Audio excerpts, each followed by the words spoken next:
Convidamos para compor a mesa do primeiro painel Sua Excelência, a Senhora Ministra do Tribunal Superior do Trabalho, Maria de Assis Calcin, Vice-Diretora da Escola Nacional de Formação e Aperfeiçoamento de Magistrados do Trabalho, ENAMAT.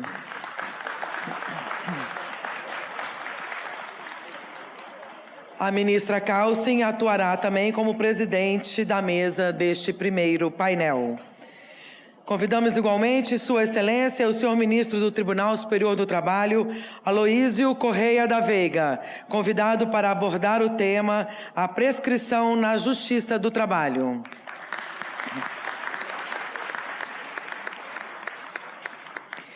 E Sua Excelência, o senhor ministro do Tribunal Superior do Trabalho, Alexandre de Souza Agra Belmonte, que fará exposição sobre a temática Danos extrapatrimoniais na reforma trabalhista.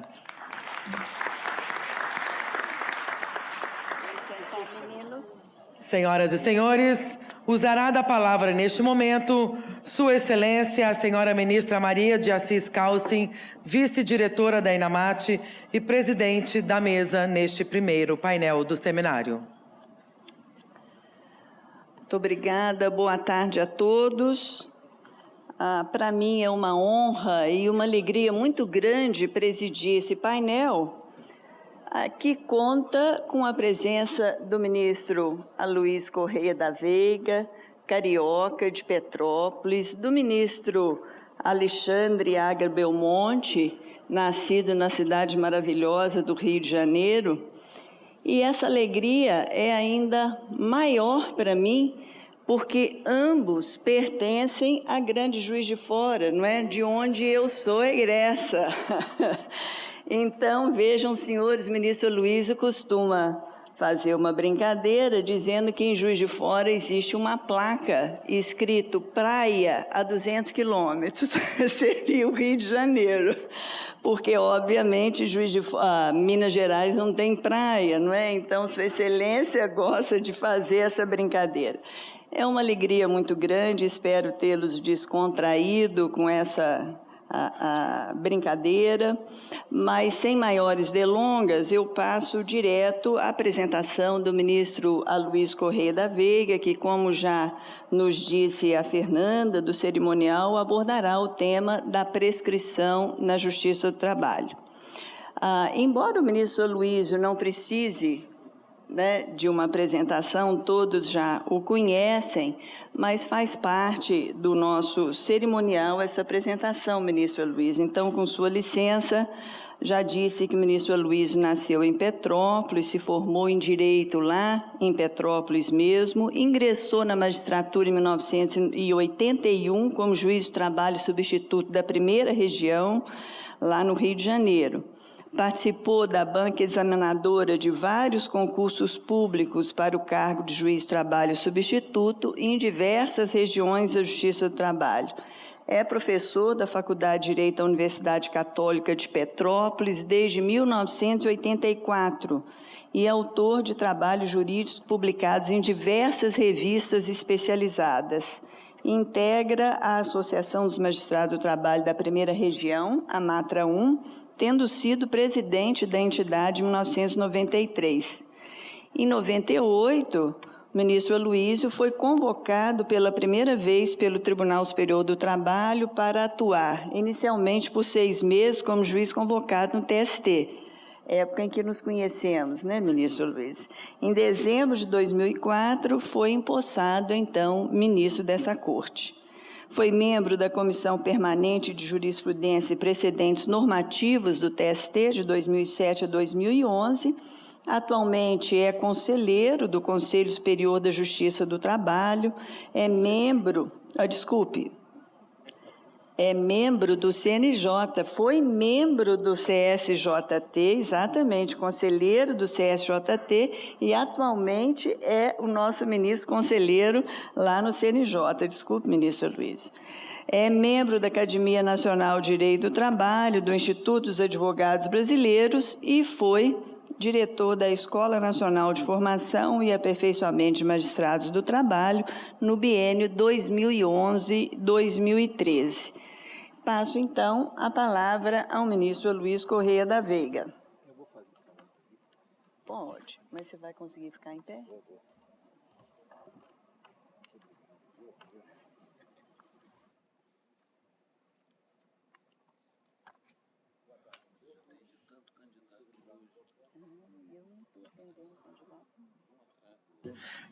Boa tarde a todos.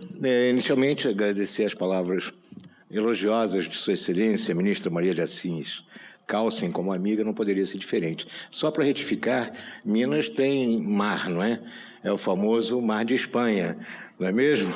Então, não está tão assim... Mas, de fato, Juiz de Fora é uma terra maravilhosa, perto de Petrópolis, e ali, naturalmente, tem uma plaquinha assim, dizendo praia 200 quilômetros, logo quando sai ali no lugar chamado Salvaterra, né? Isso é maldade carioca, gente. Mas são terras lindas, não é, que nós sentimos saudade, às vezes, de não estar lá.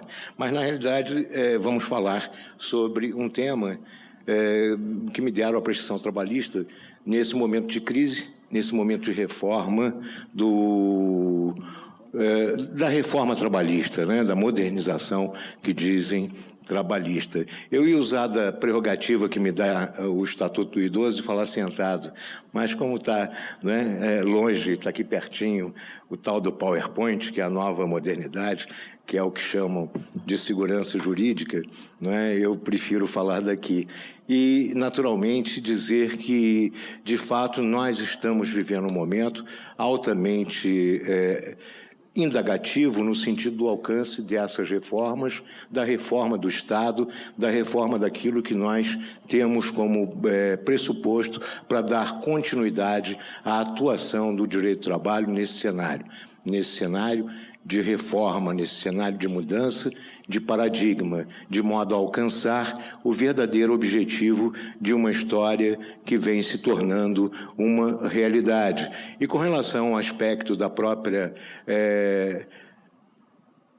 estrutura e da própria movimentação que se faz, não só com relação à reforma trabalhista, mas, sobretudo, com relação ao aspecto dessa reforma trabalhista nesse cenário, inclusive com uma volta e meia, uma informação cada vez mais, que eu disse, maçante, com relação à estrutura e à existência da Justiça do Trabalho. A importância da Justiça do Trabalho se demonstrou e se notabilizou com o tempo.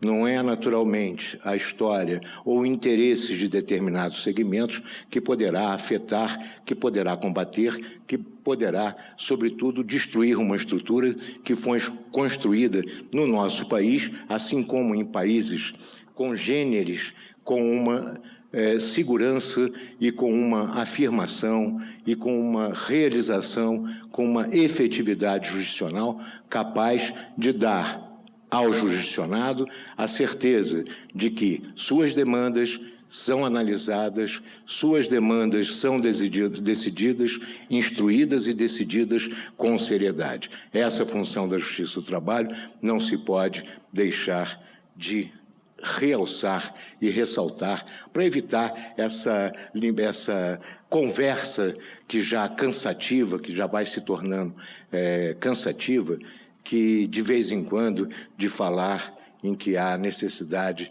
de extinção da própria Justiça do Trabalho, fruto, naturalmente, de uma ignorância e de um desconhecimento que nós, muitas vezes, somos incapazes ou impotentes para reagir à altura. Mas com relação à reforma trabalhista, com relação à reforma e ao tema que me é proposto, que é, naturalmente, a prescrição. É verdade que a questão da reforma, da mudança, da conveniência e oportunidade, o próximo ministro Marco Aurélio disse, em momento de crise é muito difícil fazer uma reforma abrangente, né? Porque discutir legitimidade de uma casa que é a responsável pela feitura, pela elaboração de leis, não é, naturalmente, algo que se possa juridicamente ou ter juridicidade para combater. É claro que a Casa Legislativa é a casa responsável, legítima e competente para, acima de tudo, promover o bem-estar social, aprimorando o sistema legislativo brasileiro. É claro que os componentes dessa casa, nós é que escolhemos, também não podemos reclamar. É fruto de nossa escolha.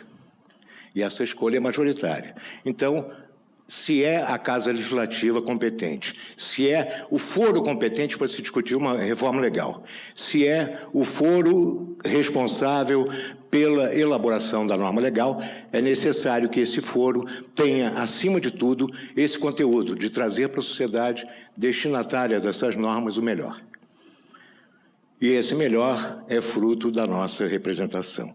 E, com relação à questão da mudança, há pouco tempo nós temos falado agora, sobretudo nesse ano do centenário do ministro Arnaldo Sequindi, nós temos uma história bem definida. O próprio ministro Arnaldo dizia que precisava haver uma mudança da legislação trabalhista. Tem que ser modernizada, é verdade. Ninguém discute a necessidade de modernização da legislação trabalhista e nem nunca se discutiu. Não é possível que uma norma legal que trate sobre mecanógrafo continue persistindo ao longo do tempo, quando a atividade já não mais existe. E assim como outras, em que houve evolução, e hoje, como se diz, estamos numa era chamada era digital. E essa era digital traz questões que precisam ser enfrentadas, porque é uma relação de fato surgida pela sociedade.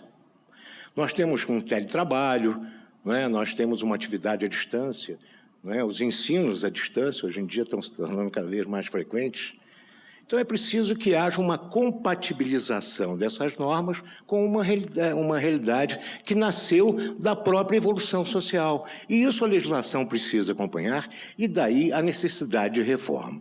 Mas, com relação ao aspecto processual, de igual forma, nós precisamos, e volto à origem da própria estrutura do processo trabalhista, que, através dos tempos e desde a década de 40, se tornou algo ou alguma coisa que trazia dois pressupostos de grande excelência na realidade do processo civil. Primeiro, celeridade. Segundo, eficiência. Fundado num princípio mais simples da oralidade. E demonstrando que o juiz teria que tomar todo o conhecimento de uma relação jurídica conflituosa e aprender uma coisa chamada ouvir, para poder instruir e decidir. E essa decisão sua havia que ser a decisão que melhor se aplicasse ao caso concreto, solucionando um conflito de interesses entre capital e trabalho sabidamente antagônico. E esse conflito de interesses, uma vez solucionado, faria parte de uma própria estrutura de harmonia social. Por isso é que nós chegamos a uma história de dizer assim, o que há de novo com relação ao aspecto processual e com relação, sobretudo, à questão da prescrição no processo do trabalho.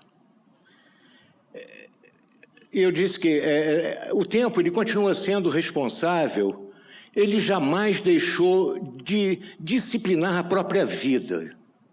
A inércia diante do tempo traz consequências inimagináveis, nem por isso tem força para abalar ou interromper o seu curso. O tempo continuará correndo. E nada poderá abalar o curso, a realização normal da própria vida. E a isso se dá o nome de estabilidade. Estabilidade das relações sociais. Com relação à questão da prescrição e essa alteração da prescrição, a prescrição, como todos nós sabemos, é naturalmente o atributo da própria garantia da estabilidade social decorrente da inércia. Seria a perda dela, vai atingir a pretensão, e como sendo a perda da pretensão pelo não exercício de um direito no decurso do prazo. É simplesmente a liberação do devedor do cumprimento da obrigação, sem que seja pelo cumprimento da obrigação. Libera-se o devedor do cumprimento da obrigação por uma simplesmente inércia do titular. A origem, não é? Todos nós sabemos, voltamos passando correndo sobre esse tempo, né? É de prescribere mesmo, né? De escrever antes. Escreveu antes uma solução de um conflito. E essa solução de um conflito de interesses. Ou seja, escrever antes a garantia da segurança e a continuidade das relações sociais. E evitando com isso, não é, a questão voltada novamente para o direito romano das ações perpétuas. No direito romano primitivo, não havia prescrição. Haveria sempre a possibilidade de o credor exigir do devedor o cumprimento da obrigação, reduzindo até mesmo a condição de escravo quando não pudesse cumprir aquilo que for obrigado. Logo, o devedor da obrigação ele ficaria com uma espada de Damocles sobre sua cabeça por toda a sua vida, até que a morte separasse desse cumprimento da obrigação. E o direito moderno, e surge com o direito pretoriano, a prescriptio temporalis, que é exatamente o tempo resolvendo a questão do estabelecimento da garantia da relação social, de modo que a obrigação, pela inércia do titular, pelo decurso do prazo, não poderia mais ser exigida. E por essa razão que essa prescrição irá atingir a pretensão, de modo que o direito ele continua subsistindo, mas sem uma exigibilidade. Tanto isso é verdade que nos direitos patrimoniais e com relação à prescrição, a obrigação mesmo que prescrita poderá ser cumprida pelo devedor voluntariamente. E quanto a isso, não haverá, como todos nós sabemos, possibilidade de repetição de indébito por ter pago uma dívida prescrita. Logo, a prescrição irá atingir a pretensão. Com relação a isso, nada há de novo. Com relação à questão da prescrição trabalhista, a Constituição de 88, no artigo 7º, 29, como já dito aqui anteriormente, ela volta e nos traz a ideia e eleva a direito social, que é um direito fundamental à Constituição Federal, a prescrição trabalhista, o reconhecimento da ação e o prazo de prescrição para poder reparar o direito no prazo de 5 e 2 anos. É claro. E o conceito da prescrição também não há nada de novo nesse conceito. Eu trago aqui até a definição do Pontes de Miranda, a prescrição é exceção. E é uma exceção que alguém tem contra o que não exerceu durante certo tempo. Alguma regra jurídica fixa a sua pretensão ou ação. Serve à segurança jurídica e à paz pública, para limite temporal à eficácia das pretensões das ações. Então, é uma eficácia de garantia do bem-estar social, da garantia de uma paz social, provocada por uma estabilidade das relações jurídicas, mesmo que a obrigação não tenha sido cumprida num prazo ideal. É claro, se não cumprida a obrigação, se não exigida, não que isso daí se equipare a um perdão, na realidade se equipara exatamente ao não exercício de uma pretensão por inércia. Então, quanto a isso, nada há de novo. E nem poderia haver numa reforma trabalhista uma abrangência maior com relação a esses fatos, exatamente porque a questão é elevada em nível constitucional. É o artigo 7º, 29 da Constituição que define, com todas as letras, quais são o reconhecimento da prescrição em matéria da pretensão trabalhista e o prazo do seu exercício de 2 e de 5 anos. Logo, qualquer alteração de norma infraconstitucional não pode alterar o arcabouço da estrutura mantida pela Constituição Federal. E as questões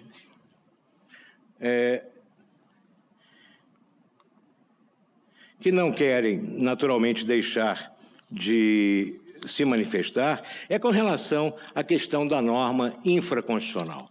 A norma infraconstitucional, que é aquela prevista antes da Constituição de 88, no artigo 11 da CNT, dizia que, não havendo disposição especial em contrário nessa consolidação, prescreve em 2 anos o direito de pleitear a reparação de qualquer ato infringente do dispositivo nela contido. Essa é a regra geral, essa é a regra primitiva do artigo 11 da CLT. A redação pós-Constituição de 88, quando se eleva em nível constitucional, o artigo 11 diz que o direito de ação contra crédito resultante de relações de trabalho prescreve em 2 anos e em 5. Em 5 anos e em 2 anos da extinção do contrato de trabalho. E a alteração primitiva trazia uma diferença com relação ao aspecto do trabalhador rural, que a emenda 28 veio, a emenda constitucional número 28 veio e igualou todos os prazos prescricionais, por isso que eu vou passando adiante, para não cansá-los com essa regra legal já por todos conhecidas. E a Constituição Federal, então, tem 2 momentos também com uma alteração em nível de emenda constitucional, que adaptando a questão da emenda 28, restringindo o prazo de prescrição do trabalhador rural, como estava previsto no artigo 7º, 29, a linha B do texto primitivo anterior à emenda da Constituição de 88. Com a emenda 28, passa-se, então, a regra comum. Ação quanto aos créditos resultantes das relações de trabalho, com prazo prescricional de 5 anos para os trabalhadores urbanos e rurais, até o limite de 2 anos após a extinção do contrato de trabalho. Então, o trabalhador urbano e rural tem um prazo de 5 anos para pretender qualquer reparação de direito, desde que exercida também no limite de 2 anos contados da extinção do contrato de trabalho. Sem entrar no aspecto do questionamento se o prazo de 2 anos é decadencial, se o prazo não é decadencial, se o prazo de 5 anos é um prazo de prescrição genuíno, na realidade, quase que o efeito é o mesmo. Porque um é um prazo processual, ação para propor, quer dizer, um é a pretensão mesmo, porque o direito continua existindo em qualquer relação. No limite de 2 anos, eu não tenho mais a pretensão, não tenho mais o direito de pretender reparação judicial de direito lesado. Mas nem por isso eu perco o direito natural, o direito existente, o direito que poderá ser cumprido voluntariamente pela parte. Por isso que esse prazo, em se tratando de prazo em direito patrimonial, ele não é decadencial, porque decadencial eu não poderia validar um casamento nulo, ou depois de declarado nulo. Mas, na realidade, as questões voltam-se para as mudanças que podem abranger a questão legislativa. E essas mudanças estão como eu vou exercer a alegação da própria prescrição nesse conturbado direito e nessa reforma igualmente conturbado. Ou seja, quando vai nascer para mim a pretensão? É a primeira. A segunda, como eu vou exercê-la? A terceira, a questão da prescrição total e da prescrição parcial.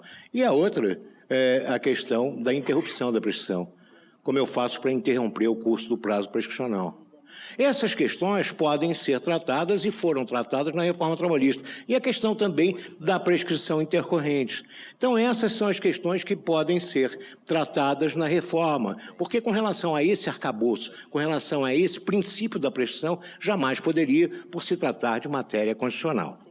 E nós tínhamos e sempre tivemos uma grande questão, que era, primeiro, o conflito e a controvérsia existente entre prescrição total e prescrição parcial. E as súmulas do TST, que foram, inclusive, canceladas, são aquelas clássicas, a 64, que dizia: a prescrição para reclamar contra a anotação da carteira profissional, omissão desta, flui da data de cessação do contrato de trabalho. A súmula 68, prescrição, prestações periódicas, contagem, cancelamento mantido. Na lesão de direito que atinja prestações periódicas de qualquer natureza, devidas ao empregado, a prescrição é sempre parcial. e se encontra do vencimento de cada uma delas e não do direito do qual se origina. E a súmula 198, na lesão de direito individual que atinge prestações periódicas devidas ao empregado, à exceção do que decorre de ato único do empregador, a prescrição é sempre parcial e conta-se do vencimento de cada uma das prestações e não da lesão de direito. Então, a primeira questão que nós vamos tratar seria com relação a essa prescrição total ou prescrição parcial que foi também enfrentada na reforma trabalhista. Nós sempre tivemos um conflito de caracterização muito grande com relação ao que é prescrição total, o que é prescrição parcial, o que isso representa. E a súmula 168, ela trouxe dizia que da lesão de direito que atinge prestações periódicas, a prescrição é sempre parcial e sempre contar-se-á do vencimento da obrigação. E essa era a grande inspiração trazida pelas próprias questões dos vencimentos das obrigações periódicas. E se tratando de prestação periódica, não havia que se falar em prestação total, porque prestação periódica, ela se sucede, ela se renova a cada mês, a cada fato, a cada realização daquela tarefa, daquela condição. E por isso, se renovando, haverá a cada passo uma lesão. Ou a cada passo, pelo não cumprimento, se viola o direito. E quando nasce a pretensão, o próprio artigo 189 do Código Civil manifesta, não é? Violado o direito, nasce a pretensão. E é da violação do direito que nascerá a pretensão reparatória e que nascerá, naturalmente, e começa a fluir o curso do prazo prescricional. E essa história do curso do prazo prescricional é que, se tratando de parcelas que são repetidas, salário, por exemplo, que se repete mês a mês, como é que eu posso dizer que o salário tem como consequência uma prescrição total? É verdade que não, porque a renovação da lesão se dará a cada mês em que houver a prestação de serviços. Logo, em se tratando de prestação periódica, dizia a súmula 168 do Tribunal Superior do Trabalho primeiro, não há que se falar, a lesão é de trato sucessivo, e por essa razão haverá sempre a renovação da lesão, haverá sempre a possibilidade de se pretender a reparação dessa lesão do direito com o fim de se evitar a caracterização e a concretização da perda dessa pretensão por um decurso, uma inércia do titular, num prazo que a lei estabelece como sendo o indispensável para a realização desse direito. Então, a súmula 168 trazia, pura e simplesmente, sem uma questão de maior indagação, a história da própria consideração do que era obrigação de trato sucessivo. Em sendo de trato sucessivo, há uma prestação periódica. Em havendo a prestação periódica, haverá ipso facto uma renovação da lesão e, com isso, se instaura a própria nascimento da pretensão. E essa, naturalmente, era a questão que o direito civil tratava, do Código 16, no parágrafo 10 do artigo 177 do Código Civil de então. Não é? Ninguém dizia que haveria prescrição total com relação ao aspecto da prestação de alimentos. A prestação de alimentos, o direito não era atingido e muito menos a pretensão aos alimentos era atingido pela inércia do titular durante um prazo que a lei estabelecia. Ora, passado aquele prazo, as prestações que não tivessem sido abrangidas pela prescrição, elas poderiam ser naturalmente exigidas com base naquela fundamentação que outorgou ou que deu a outorga da própria pretensão e do próprio reconhecimento do direito. A inércia do titular não afetava especificamente, mesmo que ela fosse contínua durante um prazo, mas atingiria apenas e tão somente as prestações. Nós, a partir de um certo tempo, depois da súmula 168, trouxemos como um adminículo a própria interpretação do que viria a ser a prestação periódica de trato sucessivo, o famoso ato único do empregador, que veio com a súmula 198. Então, a prestação era de trato sucessivo, periódica, ela se renovava mês a mês, desde que não fosse um ato único do empregador.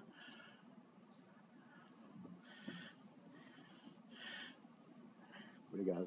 Estão dizendo aqui que o órgão especial, a sessão, passou para as 16h30 para nosso gáudio e para nosso grau e para a infelicidade dos senhores. Eu teria que ir para o órgão especial, então, né, mas nesse caso, então, os senhores ficarão, né, um pouco mais penalizados com a fala, né? Agora o cara pode falar à vontade, que não tem mais. Mas tudo bem. Então, com relação à súmula, trouxe o primeiro complicador em face da questão do ato único do empregador. O que vem a ser ato único do empregador? Não é? Por falar em conceito jurídico indeterminado, não é? E chegarmos a ato único do empregador, era algo assim que passou a povoar e habitar a vida de todos os operadores do direito do trabalho. Reconhecer um ato único do empregador numa obrigação de trato sucessivo. Não é uma tarefa fácil, sobretudo porque, nas obrigações periódicas, o trato sucessivo se renova. Mas era saber o seguinte, olha, eu tenho uma obrigação, ou eu crio uma relação jurídica, embora ela tenha um caráter continuado, como toda relação de prestação, de utilidade, de continuidade. Então, eu resolvo adotar o pagamento de uma gratificação especial. De repente, não tem nenhuma norma legal que me obrigue a conceder essa gratificação. Num determinado momento, essa gratificação não mais se subsiste com relação ao exercício da atividade. Não é aquela gratificação de função, não é, que poderia ser tirada porque está lá no parágrafo 468, mas uma outra gratificação qualquer. E, muito bem, resolve, por ato único do empregador, retirar essa gratificação. É verdade, a própria 468 estabelece a bilateralidade em qualquer alteração, desde que não seja em prejuízo. Mas houve. Muito bem. Ficará o empregador com essa espada de Damocles sobre sua cabeça enquanto durar a relação de emprego? Essa é a questão. E é essa questão que a súmula 198 tentou resolver com o ato único do empregador.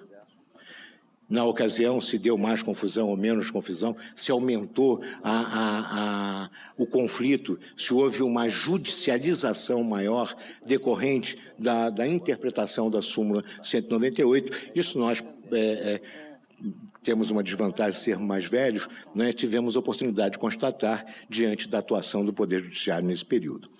E posteriormente veio, então, a súmula 294. E a súmula 294 trouxe como resultado, tratando-se de ação que envolve pedido de prestações sucessivas, decorrente de alteração do pactuado, a prestação é total, quando o direito a essa parcela não esteja garantido em lei.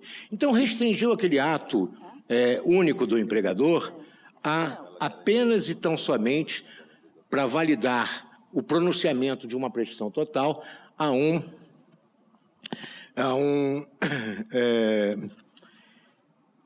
uma alteração do pactuado.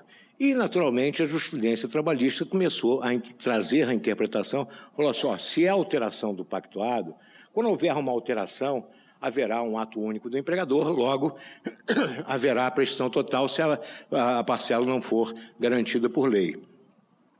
Mas a interpretação começou a trazer o sentido de fazer uma distinção entre alteração do pactuado e descumprimento do pactuado. E essa foi a grande questão que nós passamos durante uma grande quantidade de tempo em poder distinguir o que vinha a ser alteração do pactuado e descumprimento do pactuado. Na alteração do pactuado, chegamos à conclusão que a prescrição era total, logo, passados 5 anos da lesão de direito, não mais se podia pretender sua reparação, porque é decretada a prescrição, ou consagrada a prescrição. Mas se tratasse de descumprimento do pactuado, aí não, a prescrição seria parcial e isso poderia provocar a repetição das ações para a cobrança das parcelas que não tinham sido abrangidas por esse critério de 5 anos.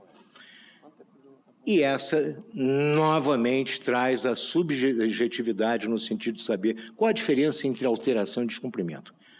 E chegávamos à conclusão, então, que a alteração era quando eu pegava, tinha um pactuado e dizia, olha, aquilo que eu pactuei dessa forma, passei a pactuar desta outra forma.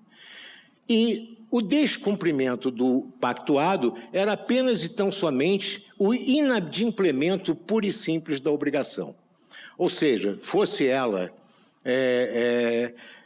estabelecida, mas que eu simplesmente descumpria,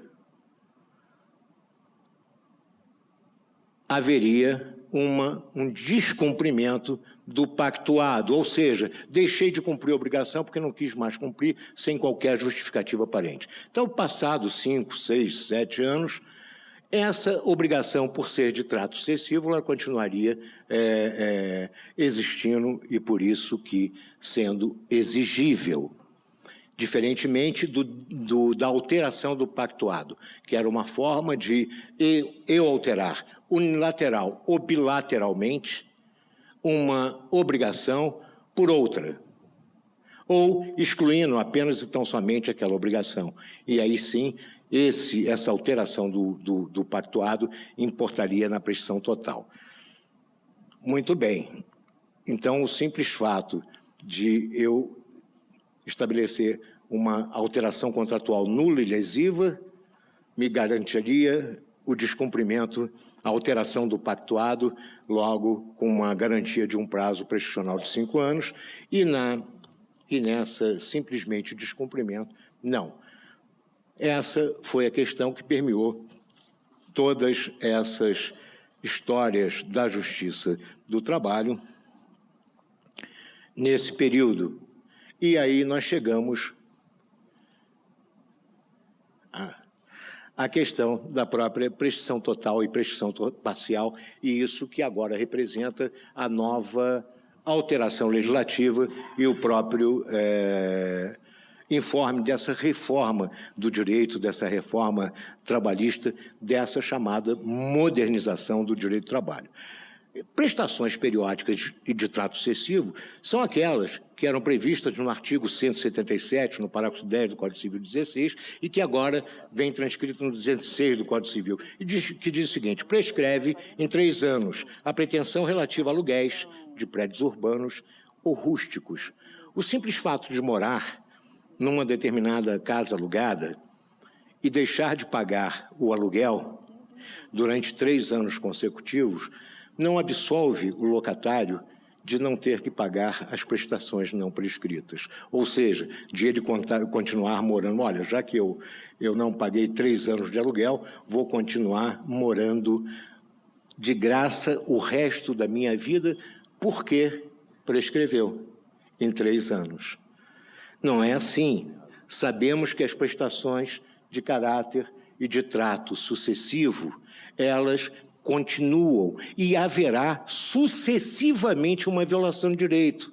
E assim acontecerá com o salário. Se eu não pago o salário, não significa dizer que eu adquiri um cambono que vai trabalhar sem receber o resto da vida dele, porque em 5 anos prescreveu. Não é verdade. A relação jurídica de trato sucessivo e continuada, ela tem obrigações sucessivas e continuadamente. E por isso que ela vai gerar obrigações, vai gerar o dever de reparar, cuja inércia será punida com a prescrição daquelas parcelas. Dormientibus non succurrit virt, e nem haverá, naturalmente, pelo direito, a consagração da garantia pela inércia. A inércia não garante, ao contrário, é a consagração da estabilidade jurídica e da absolvição e da liberação do devedor do cumprimento da obrigação pelo não exercício de um direito num prazo que a lei estabelece. Então, todas essas questões do artigo 206, pretensões para receber prestações vencidas de rendas temporárias e vitalícias, pretensão de haver juros e dividendos, são clássicos de prestações de trato sucessivo que prescrevem mês a mês. Nós temos obrigações que prescrevem mês a mês nas relações de trabalho, na relação de emprego. São aquelas de ordem pecuniária que se estabelecem com contrato. Agora, a alteração contratual,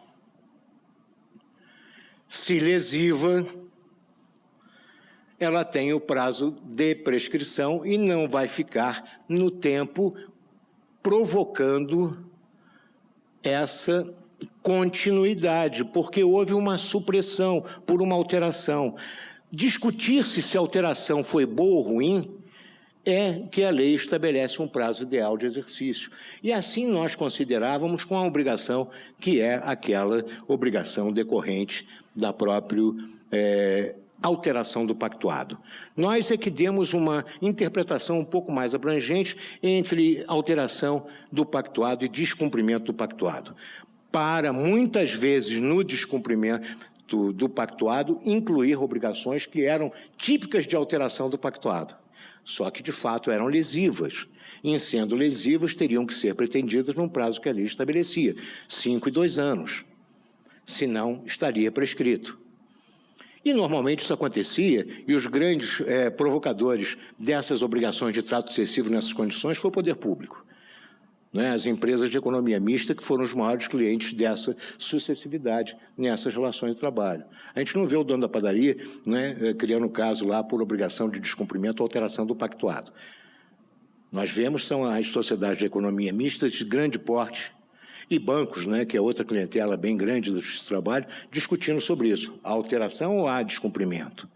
Então, na realidade, o que nós temos é o seguinte, uma obrigação trabalhista em que, se houver uma alteração daquilo que foi contratado, terá que haver, naturalmente, a busca da reparação no prazo estabelecido em lei. Não quero dizer que seja bom ou ruim essa alteração legislativa. O que eu quero dizer é o seguinte, é uma opção legislativa. E sendo uma opção legislativa, é aquilo que nós legitimamente, através de um poder, né, constituído para tanto, resolveu adotar. Não é? Se nós elegemos bem ou mal os que estão lá, isso é outra coisa. Não é? Diz que a melhor reforma que se fará no Estado brasileiro vai ser em 2018. Tomara, né? Mas que, na realidade, nós temos como exegese exatamente isso. É uma opção legislativa em que diz o seguinte, em se tratando de prestação periódica, agora vem a nova realidade. E a nova realidade com relação à prescrição total e à prescrição social, trazer tudo para o mesmo pano de fundo, o que é descumprimento do pactuado e alteração pactuada. Não houve alteração nenhuma, não. A obrigação de trato excessivo continua sendo trato excessivo e a alteração de trato excessivo prescreve em 5 anos, mês a mês. Então, atinge a prestação e não a pretensão total, mas sim a prestação que irá se renovar. Como no caso do aluguel, por exemplo. Se eu passo 3 anos sem pagar aluguel, estarão prescritos aqueles aluguéis que eu não paguei durante o prazo de 3 anos. Nem por isso eu fiquei absolvido do pagamento de todos os aluguéis presentes e futuros. Não passou a virar comodato aquela locação. E com relação à questão da nova realidade, é que o artigo 11 da CLT diz o seguinte, a pretensão quanto a créditos resultantes das relações de trabalho, repetindo o 7º 29 da Constituição, continua sendo de 2 e 5 anos, de 5 e 2 anos, para trabalhadores urbanos e rurais. Agora, quando se tratar de prestação que exija as prestações sucessivas decorrentes de alteração e descumprimento pactuado, pronto, aí juntou descumprimento e alteração pactuado na mesma condição. Tanto faz se é alteração do pactuado quanto descumprimento do pactuado, a regra é a mesma. Ela irá prescrever e o prazo será de 5 anos.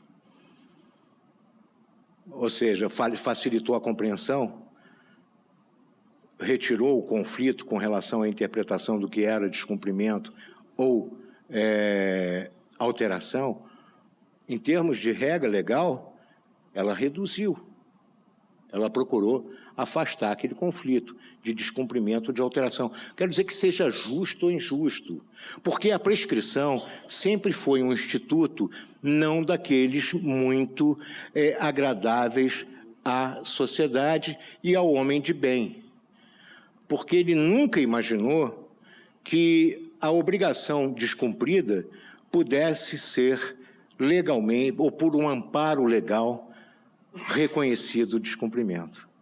Olha, não pago o senhor, não vou pagar, e o senhor ficou quieto esperando que eu pagasse.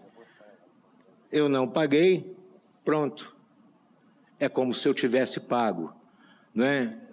Para o comportamento comum, isso é romper com o fio do bigode, é descumprir uma obrigação, aquilo que eu ajustei, por uma manobra, por uma... enfim, não é? Até por uma omissão, que me levou a omitir também. Então, prescrição nunca foi tida como um instituto que agradasse em termos de direito, porque ela tinha como consequência validar uma obrigação não cumprida, ou a prestação de uma obrigação não cumprida. E essa regra legal trouxe pelo menos uma questão. Olha aqui, não vão mais discutir sobre descumprimento ou alteração do pactuado. Ambos têm a mesma característica, ambos têm a mesma origem, que é inadimplemento de obrigação de trato sucessivo. Por essa razão, a prescrição é total, se não for... Primeiro, se não for assegurada por lei. Se for aquelas contratualmente estabelecidas. A outra questão que a nova lei, em termos de alteração, e dentro da permissividade ou da permissão de alteração, na medida que se trata de matéria de cunho constitucional, matéria de nível constitucional, assim tratada pela Constituição Federal, logo não pode ser alterada por norma infraconstitucional. E essa alteração por norma infraconstitucional só poderá existir naquilo que não contraria aquele princípio albergado na Constituição. Ou seja, forma e prazo. Agora, com relação à interrupção da prescrição, primeiro com relação à lesão, quando começa a prescrição? Não é? Repete-se o Código Civil. Não é? Violado o direito, nasce a pretensão. Então, é da violação do direito que começa a nascer a pretensão para eu poder pretender a reparação do direito. Não há novidade nisso. Com relação ao aspecto da interrupção da prescrição no CPC, nós tínhamos o Código de Processo Civil primitivamente dizendo a prescrição considera-se interrompida na data do despacho que ordenasse a citação. E no artigo 240 do CPC de 2015, a interrupção da prescrição operada pelo despacho que ordena a citação, ainda que proferido por juiz incompetente, retroagirá a data da propositura da ação. Nós, na Justiça do Trabalho, nunca tivemos dúvida com relação a isso, na medida em que no processo de trabalho, pela simplicidade do processo de trabalho, pelos princípios que norteavam o processo de trabalho, a atuação do juiz era pós-propositura da ação, pós-citação, e ele vinha tomar conhecimento da relação jurídica estabelecida na audiência. Portanto, que a partir da pretensão ajuizada, haveria, naturalmente, a interrupção da prescrição. Então, sempre foi, dentro do aspecto da Justiça do Trabalho, a interrupção da prescrição se dava com o ajuizamento da ação. E, naturalmente, violado o direito, nasce a pretensão. Nascendo a pretensão, ela irá correr e será interrompida pelo ajuizamento da ação, e esse sempre foi a nossa história, não da citação, mas sim do simples procedimento de ajuizamento da pretensão. E a questão dessa interrupção, a súmula 268, nossa, dizia o seguinte: a ação trabalhista, ainda que arquivada, interrompe a prescrição somente em relação aos períodos idênticos. Então, com relação à interrupção da prescrição, ela interrompia a prescrição mesmo que arquivada. E, naturalmente, aquela interposta com mais razão para juiz incompetente.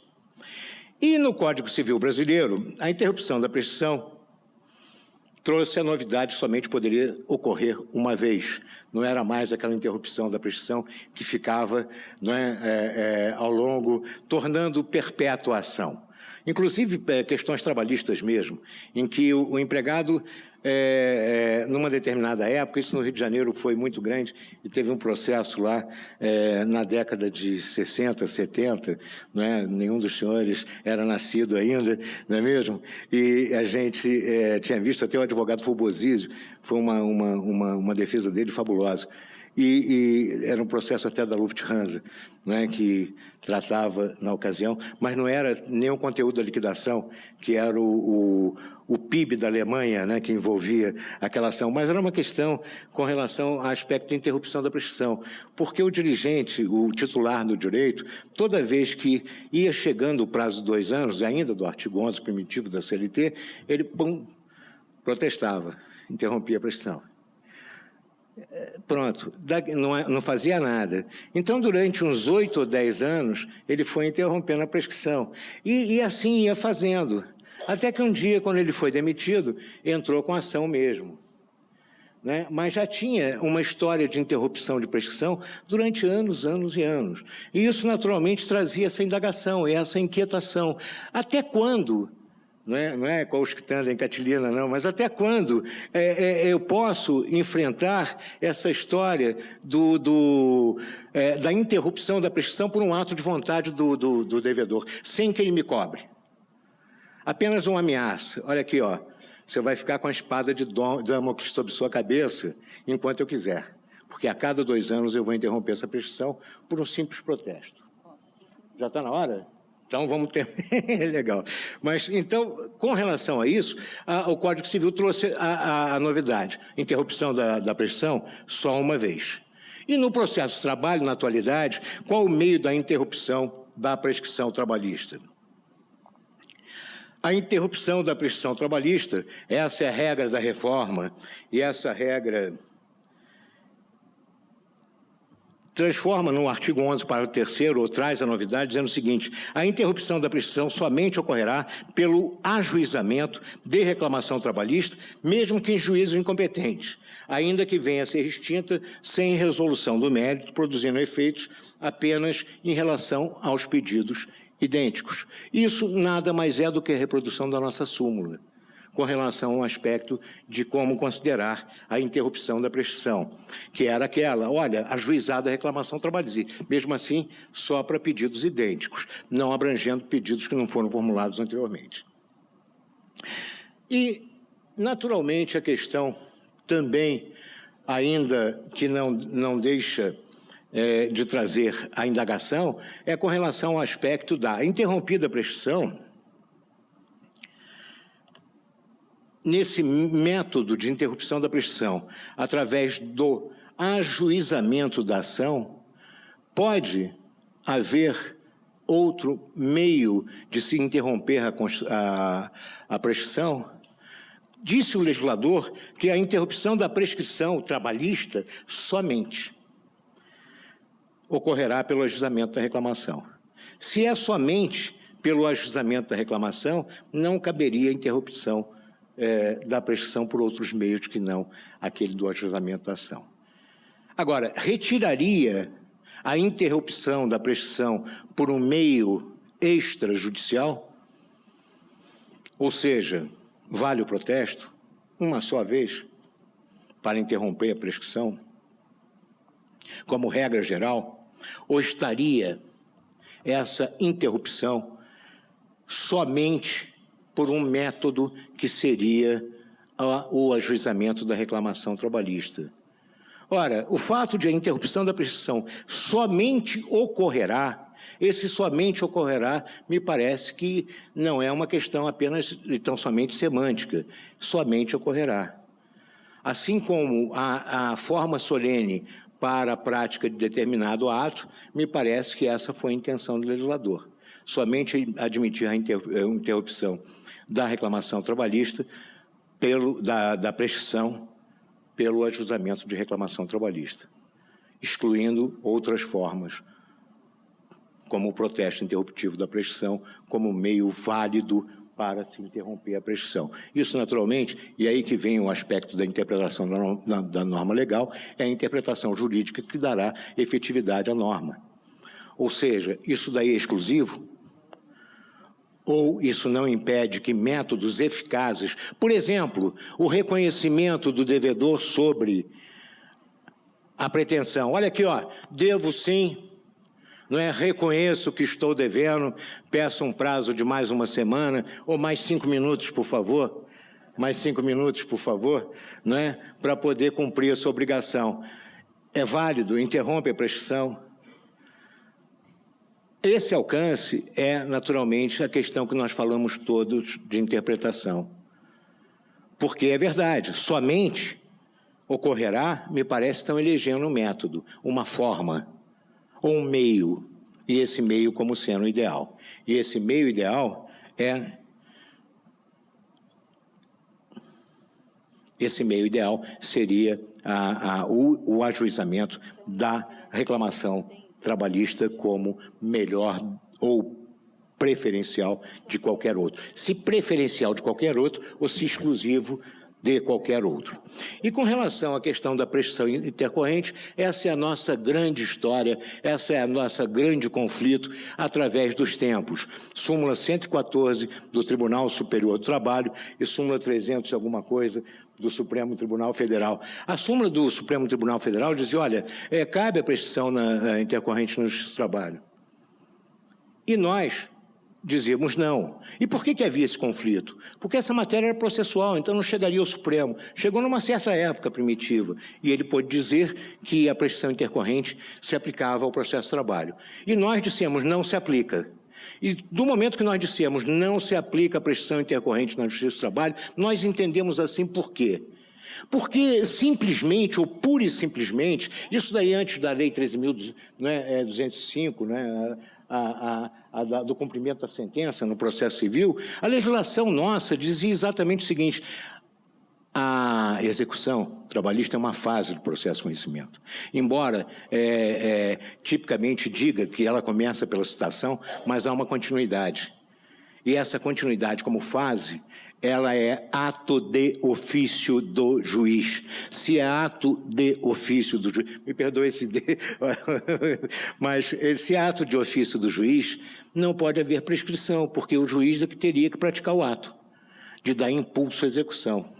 E assim nós entendemos durante muito tempo. Depois voltou o questionamento, porque o credor não achava bens do devedor, ficava aquele processo parado 5, 10, 15, 20 anos, e iria para a história da execução, arquivo provisório, e isso ficava aquela penduricalha, e os juízes não se conformavam também com o não reconhecimento da prescrição intercorrente, e vários tribunais passaram a entender que a prescrição intercorrente era aplicável ao processo de trabalho. E isso provocou a nossa reafirmação, embora com vozes importantes, mas dissonantes, com relação à interpretação aqui no próprio Tribunal Superior, uns entendendo que caberia a prescrição intercorrente, outros entendendo que não, de modo que a STI, no final, pacificou, entendendo que não era cabível a prescrição intercorrente, porque não havia mudado aquele princípio maior, exatamente da prescrição ser de ofício e não por provocação da parte. E como ato de ofício,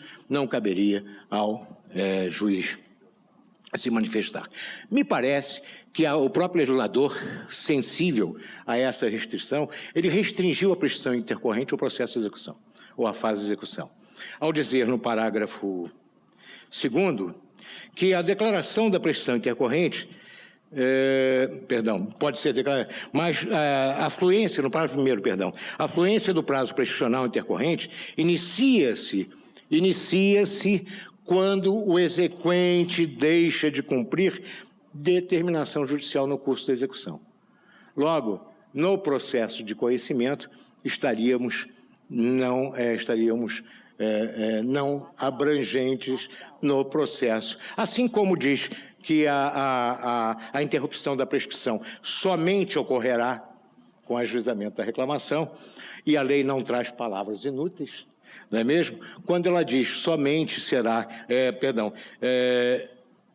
inicia-se quando o exequente deixa de cumprir determinação judicial no curso da execução, não é quando ele deixa de cumprir determinação judicial no curso do processo de conhecimento. Logo, me parece que essa, se foi uma bobeada, foi uma bobeada específica, expressiva da... Oi? Ah, mudar? Ah, legal. Não, eu já estou terminando, já aqui, mas muito bem.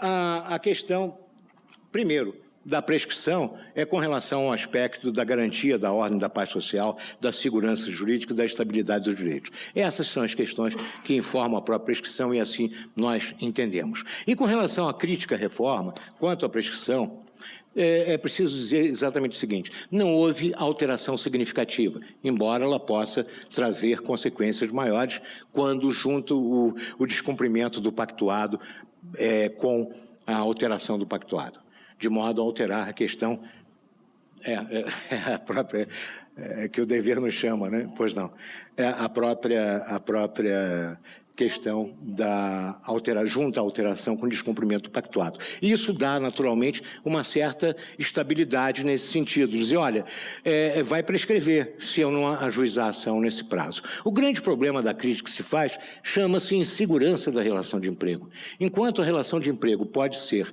o contrato de trabalho pode ser rescindido arbitrário e sem justa causa, me parece que não haverá grandes possibilidades de ações individuais pretendendo reparação de direito.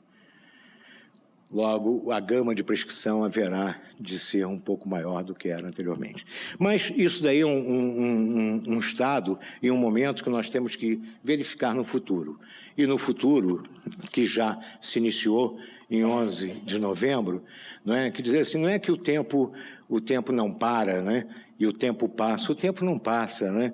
O presente vira passado quando a gente termina de falar sobre ele, não é mesmo? Então, o futuro é que trará, naturalmente, o resultado, e espero que seja para melhorar essas condições do homem e que ele adquira, né, por último, um bem maior, que é o bem-estar social. Muito obrigado, senhores. Me perdoem pela insistir no tema e ocupá-lo. Obrigado.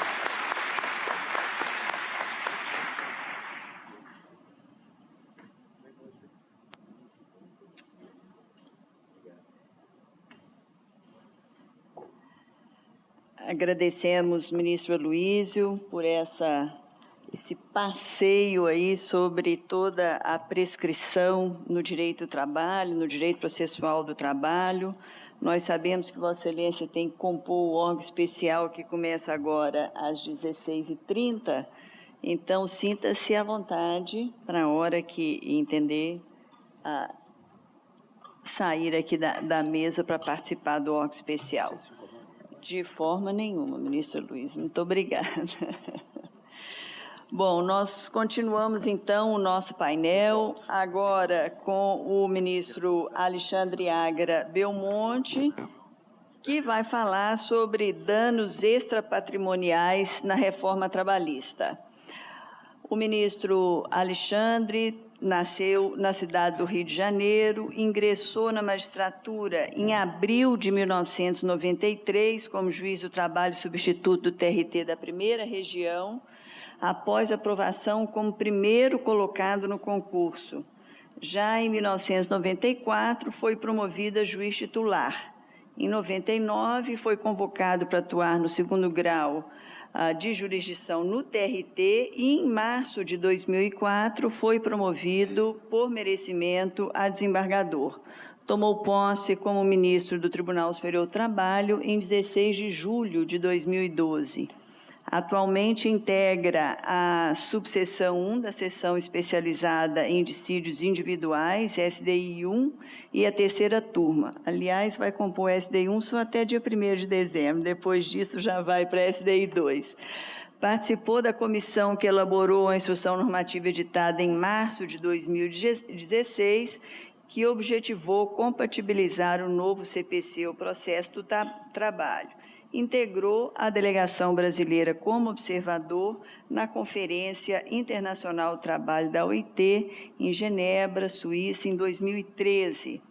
É doutor em Justiça e Sociedade, mestre em Direito das Relações Sociais e especialista em Direito Privado Aprofundado.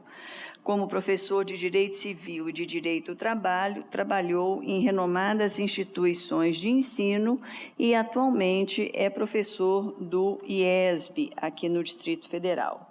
Então, ministro Alexandre, a tribuna é sua. Não sei se prefere falar sentado ou lá do púlpito, como ficar melhor. Vou fazê-lo das duas maneiras. Boa tarde a todos. Saúdo a presidente da mesa, minha querida amiga, vice-diretora da ENAMAT.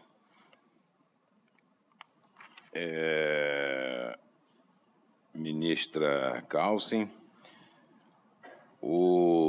Ia saudar o ministro Aloysio, mas já o fiz, ele já saiu.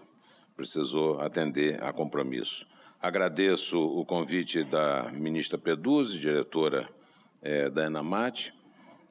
Parabenizo os organizadores desse seminário, que eu considero até bastante oportuno, e é uma realização conjunta da ENAMAT, do Cefast, também da Escola Nacional de Magistratura. Cumprimento os advogados, procuradores, juízes, desembargadores aqui presentes, muitos da minha região, primeira região, outros também meus amigos de outras regiões. Eu estava pensando aqui que lá de Petrópolis, da onde vem o ministro Aloysio, até o Rio de Janeiro, são 71,1 quilômetros. Então, ele também não morava perto da praia, não. Bem distante. 1 hora e 13 minutos era o trajeto, né? Mas lá tem o Palácio de Cristal, tem a Casa de Santos Dumont, perto de Itaipava, Araras, Correias, lugares maravilhosos. Eu, de minha parte, troquei 2 quadras da praia por alguns metros do Lago Paranoá. E 200 processos por mês por 11 mil anuais. Não sei se foi uma boa troca, mas, de qualquer maneira, é bastante gratificante. Esse negócio de prescrição é tudo muito bonito, mas eu quero saber da decadência, que ninguém fala sobre ela, e que é um tema realmente palpitante, relacionada aos direitos potestativos, de criação, alteração e modificação de relações jurídicas. E, por falar em prescrição, me parece que a reforma na parte de danos extrapatrimoniais trouxe um dispositivo específico sobre ela. Vamos ver se a gente consegue.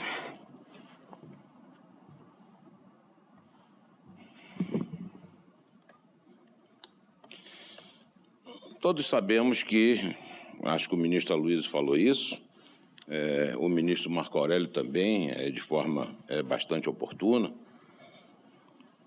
que essa reforma trabalhista precisava ser feita, mas precisava ser feita com maior tempo de reflexão. Era preciso fazer uma reforma trabalhista. O ministro Arnaldo Sequini já me confidenciava isso há muito tempo, mas com algum tempo de reflexão, a fim de que nós não tivéssemos diante de certas perplexidades. O desemprego crescente, que agora atinge 14 milhões de trabalhadores, demandou do Parlamento uma resposta, e a resposta do Parlamento, Congresso, Câmara e Senado, foi justamente esse projeto que se transformou em lei, em 2 leis, na verdade, a 13.429 de março de 2017 e a 13.467 de julho de 2017. Então, como podem verificar, o tempo de tramitação foi excessivamente curto, o tempo de vacatio legis talvez possa ter até sido adequado, mas o tempo de tramitação não foi, e a jurisprudência vai ter muito trabalho. Os juristas terão muito trabalho com relação a essa lei, que já, inclusive, foi emendada através de medida provisória. A Lei 13.429, decorrente do projeto original de reforma, continha apenas 7 artigos. E esses artigos versavam sobre trabalho em tempo parcial, prestação de serviços a terceiros, negociação coletiva e representação de trabalhadores nas empresas. A Lei 13.429 ela ficou restrita ao trabalho em tempo parcial, em relação ao qual foram feitas alterações à Lei 6.019 de 74, e a prestação de serviços a terceiros na sua primeira versão. Veio, então, a Lei 13.467, com 117 artigos, mais de 200 dispositivos, alterando não apenas aquela versão inicial da terceirização ou prestação de serviços a terceiros, mas trazendo inúmeras modificações de ordem material e processual. Não vou falar sobre esses assuntos, mas só para que se tenha uma ideia, sem maiores digressões a respeito, só de texto puro de lei é que nós temos aqui algumas páginas. Mas o nosso objetivo é falar sobre os danos extrapatrimoniais. E especificamente sobre o artigo 233, AG, da CLT, agora da CLT, antes era da reforma, agora da CLT, que regulam o dano extrapatrimonial ou os danos extrapatrimoniais nas relações de trabalho. Esses dispositivos do artigo 233 AG, eles, na verdade, regulamentam o artigo 114, 4º da Constituição Federal, que dispõe sobre a competência da Justiça do Trabalho para processar e julgar as ações de indenização por dano material ou moral decorrente da relação de trabalho, ou ao contrário, moral e material decorrente da relação de trabalho. Na verdade, não é moral e material, é moral e patrimonial. Porque se você perder um braço, o dano é material, apesar de ser extrapatrimonial. Você está perdendo a matéria, né? O legislador infraconstitucional ele foi absolutamente feliz na escolha do nome. Ou seja, quando atribuiu a esses bens a denominação de bens extrapatrimoniais, em vez de se referir simplesmente a dano moral, como fez a própria Constituição. Por quê? Porque bens extrapatrimoniais vem a ser uma denominação genérica o suficiente para abranger as ofensas aos direitos da personalidade da pessoa física ou natural, os direitos extrapatrimoniais da pessoa jurídica e, finalmente, os direitos transindividuais ou metaindividuais coletivos. Então, danos extrapatrimoniais abrange tudo isso por um lado. Por outro lado, também abrange os danos morais, abrange os danos existenciais e abrange os danos estéticos. Então, realmente, trata-se de uma denominação genérica o suficiente para essa designação e me parece que o legislador foi bastante feliz nesse aspecto. 3 espécies de direitos podem ser vislumbradas nas relações de trabalho: os direitos econômicos, os direitos extrapatrimoniais e os direitos mistos. Os direitos econômicos têm expressão pecuniária direta. Eles são destinados a remunerar o trabalho prestado ou a indenizar a cessação do contrato, né? São exemplos adicionais salariais, as diferenças de desvio de função de equiparação salarial, fundo de garantia do tempo de serviço, indenização compensatória de 40%. É a mesma coisa que eu bater no carro de alguém e perguntar quanto é para consertar o para-choque, né? Ou seja, é a retribuição em relação àquele direito na sua expressão econômica. Os direitos extrapatrimoniais, eles não têm essa expressão econômica imediata. Entre eles estão os direitos da personalidade, que abrangem aqueles inerentes à condição humana, aqueles direitos que a pessoa já nasce com eles, né? Fazem parte da sua personalidade. Direito à vida, à saúde, à intimidade, à vida privada, à integridade física. Bem também, como também os direitos extrapatrimoniais das pessoas jurídicas e os transindividuais a que eu já me referi. Finalmente, os direitos mistos, que pouca gente fala sobre eles, né? Embora eles tenham expressão econômica imediata, eles também possuem um aspecto extrapatrimonial. A exemplo do salário, cuja subtração, além da reparação patrimonial, pode atingir o direito à subsistência do trabalhador hipossuficiente, colocando esse trabalhador em uma situação aflitiva perante si mesmo, perante a família e perante a sociedade. Então, eu não pagar o salário, que é um direito patrimonial, pode resultar numa lesão extrapatrimonial reflexa. Esses aí são os direitos mistos, né? É apenas um exemplo. Os direitos de natureza econômica, quando violados, geram a reparação patrimonial, mediante reparação dos danos decorrentes das obrigações trabalhistas, calculado conforme o prejuízo, e abrange, como sabemos, os danos emergentes e também os lucros cessantes.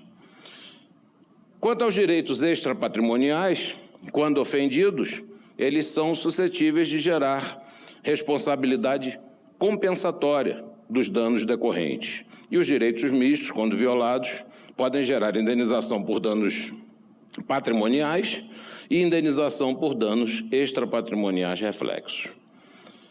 Por outro lado, a ofensa a direitos extrapatrimoniais também pode gerar danos patrimoniais reflexos, é o outro lado da moeda, é a via de mão dupla, como ocorre nos acidentes de trabalho. Nestes, o dano estético, consubstanciado no defeito físico aparente pela perda de um membro, não elide a composição do dano moral decorrente dos complexos e limitações experimentados pela vítima e, conforme o caso, dos danos existenciais pela frustração do projeto que ele pudesse ter de vida. E esse projeto vem a ser abreviado exatamente pelo acidente do trabalho. Todavia, o dano extrapatrimonial é suscetível de gerar de forma reflexa a reparação dos danos patrimoniais, ressarcimento das despesas médicas e hospitalares, além de indenização ou pensão vitalícia decorrente da perda parcial ou total da capacidade laborativa. Então, o dano extrapatrimonial pode causar dano patrimonial, e o dano patrimonial também pode causar, reflexamente, dano extrapatrimonial. Feitas essas considerações iniciais, que me parecem bastante pertinentes pelas conclusões que iremos tirar, nós podemos passar ao exame dos dispositivos que foram acrescentados à CLT pela Lei 13.467 de 2017, referentes aos danos extrapatrimoniais. O artigo 223-A, ele dispõe o seguinte: aplicam-se à reparação de danos de natureza extrapatrimonial decorrentes da relação de trabalho apenas os dispositivos deste título. Guardem isso. Apenas os dispositivos deste título. Ou seja, outros dispositivos não se aplicariam, segundo diz o legislador. Prossegue, estabelecendo no artigo 223-B que causa dano de natureza extrapatrimonial a ação ou omissão que ofenda a esfera moral ou existencial da pessoa física ou jurídica, as quais são as titulares exclusivas do direito à reparação. A família da vítima, pelo visto, não seria de acordo com uma interpretação literal e restritiva.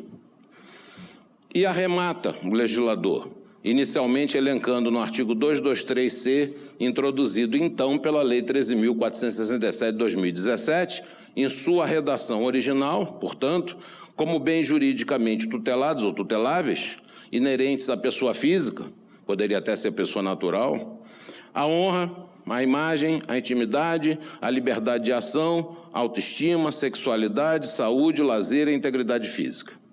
A medida provisória número 808, de 2017, ela acrescentou a esse elenco a etnia, a idade, a nacionalidade, o gênero e a orientação sexual, como os bens juridicamente tutelados inerentes à pessoa natural. Então, nós temos esse rol de direitos aí. Ou fazemos como direito germânico, que fala pouco e diz tudo, ou fazemos como direito português, que fala tudo e diz tudo. O que não podemos é fazer desta forma, quando a gente diz muita coisa e muita coisa a gente não diz. De início, fica claro que para a reparação dos danos materiais decorrentes de acidentes de trabalho ou doença ocupacional, o Código Civil, por aplicação subsidiária, será a fonte normativa, porque os novos dispositivos regulam apenas os danos extrapatrimoniais. Então, os danos patrimoniais estão regulados em outro lugar. Nós vamos procurar no Código Civil, vamos procurar na Lei 8.213 de 91 e outras fontes mais. Penso que os artigos 233B e C, eles disseram menos do que deveriam, admitindo, portanto, não apenas a interpretação extensiva, e assim aparentemente colidindo com aquele disposto lá no artigo 223A, quando dizia que eram aplicáveis apenas aqueles dispositivos, porque ocorrendo esse tipo de antinomia, colisão, né, é preciso dar às normas uma interpretação sistemática que lhes dê sentido, validade e eficácia. Caso contrário, nós teremos uma norma morta.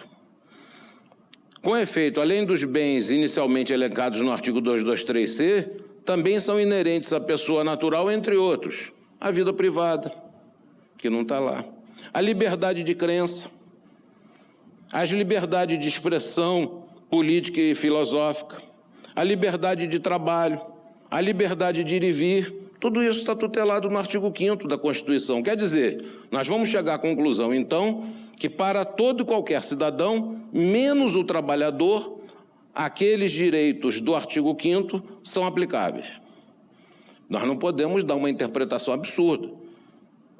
Apesar de aparentemente limitativo o dispositivo da CLT, de que só se aplicariam esses dispositivos, se nós fizermos isso, nós estaremos agindo de forma inconstitucional e negando validade àquilo que nós poderíamos fazer, e ainda por cima, deixando de fora da apreciação do Poder Judiciário determinadas lesões de direito, o que não pode, o que não é constitucional.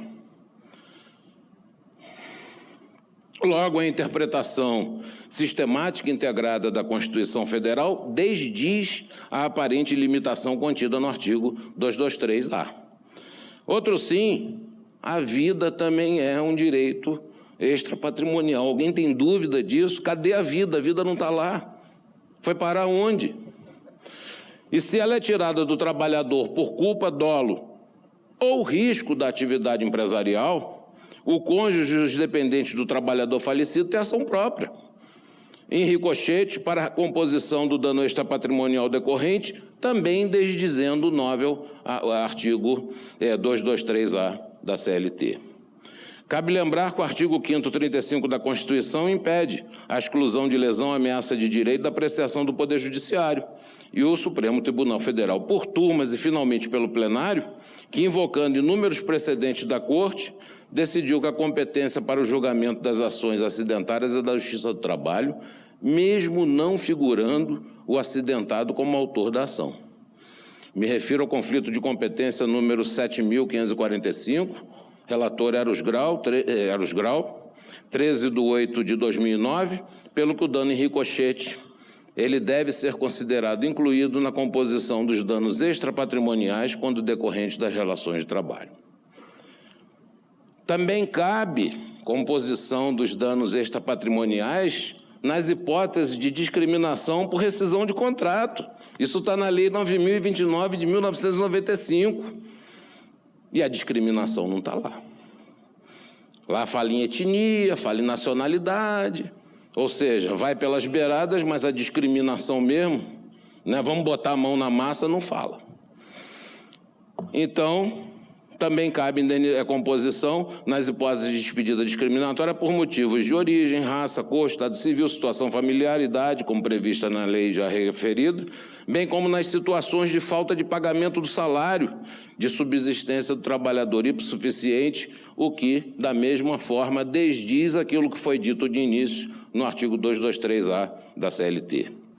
Finalmente, é de se interpretar que o dano estético aparente, decorrente da ofensa à integridade física, por si só também é suscetível de causar dano extrapatrimonial, independentemente dos danos moral e existencial, a não ser que eu pense que esses danos estéticos estão incluídos no conceito de dano moral. Se não estiverem, e o STJ, por exemplo, entende que não está, que são dois danos distintos, é preciso, então, incluí-los de forma a reparar esse tipo de lesão. Imaginem um trabalhador que fica com o rosto todo queimado, ou então às vezes com sequelas até, não vou dizer mais evidente, que eu acho que não há nada mais evidente que um rosto queimado, né? Mas a perda de uma perna, a perda de um braço, enfim, ficar claudicante, são defeitos físicos aparentes que precisam ser compostos e geralmente ocorrem por conta de acidente do trabalho. A medida provisória esclareceu que, na reincidência de quaisquer das partes, o juízo poderá elevar ao dobro o valor da indenização, mas que ela ocorrerá se ofensa idêntica ocorrer, acontecerá se ofensa idêntica ocorrer no prazo de até 2 anos contados do trânsito em julgado da decisão condenatória. Isso aqui é uma surpresa trazida pela medida provisória que não tinha, né? É o TUCOC, né? Aquela surpresa que é aplicável como exceção da boa-fé objetiva, né? Lógico, não é o caso, é apenas para traçar um paralelo. O que o legislador quis dizer com isso? Ou seja, só vai haver reincidência se essa reincidência ocorrer no prazo de 2 anos. Me parece que nós estamos diante aí de uma nova hipótese de prescrição. Parece que é isso. Ou seja, tudo aquilo que aconteceu 2 anos antes não pode ser considerado para efeito de reincidência. Então, seria uma nova hipótese de prescrição. Muito bem. Se nós não tivéssemos prescrições quinquenal e bienal. A de 2 anos é a partir da extinção do contrato, mas a de 5 anos vigora durante o contrato. Então, nós estamos aplicando aqui, estaríamos aplicando uma prescrição de 2 anos para um contrato que está em curso. Ou seja, tudo aquilo que acontecesse nesses 2 anos não seriam, então, considerados. Acho que também é uma norma que me parece que deva ser interpretada pela jurisprudência. Enfim, na aplicação dos dispositivos contidos nos artigos 223 A a D, e o D são os bens extrapatrimoniais da pessoa jurídica, aí está direitinho os que poderiam ser, inclusive entre outros, né? O rol só é limitativo quando se trata do trabalhador. O intérprete deve, para efeito de superação da antinomia, integração e interpretação extensiva, considerar o dano extrapatrimonial reflexo, o dano em ricochete, os danos extrapatrimoniais previstos no artigo 5º da Constituição Federal e da Lei 9.029 de 1995, a responsabilidade objetiva ou dano in re ipsa e, finalmente, os danos estéticos. Nos artigos 223 E e F, o legislador dispõe sobre a corresponsabilidade, ou seja, todos aqueles que atuam com ação ou omissão para a verificação do evento são corresponsáveis, ok. Em proporção, ok também, dos que colaboram para a ofensa ao bem jurídico tutelado, bem como a possibilidade de cumulação com indenização por danos materiais por lucros cessantes e danos emergentes decorrentes do mesmo ato lesivo. Ok, são 2 coisas distintas. É lógico que é possível que exista esse tipo de cumulação e sem compensação com os danos extrapatrimoniais, impondo discriminação dos valores respectivos. Muito bem, ele dispõe sobre a corresponsabilidade. Faltou falar da culpa recíproca. Muitas vezes acontece de um determinado acidente de trabalho ocorrer por culpa do empregador, mas ocorrer também por culpa do empregado simultaneamente. Ocorrer por risco da atividade, mas também por uma imprevidência do empregado que concorre para esse risco da atividade. Era preciso falar da culpa recíproca. Não se falou, vai caber também à jurisprudência fazer o trabalho de interpretação. No artigo 223G, o legislador determina, e aí, a meu ver, corretamente, eu já havia escrito um livro sobre isso, sobre a quantificação do dano moral, a tutela e a quantificação dos danos morais nas relações de trabalho, que o juízo demonstre como é que ele chega ao valor que ele fixa no final, né? É preciso que ele considere,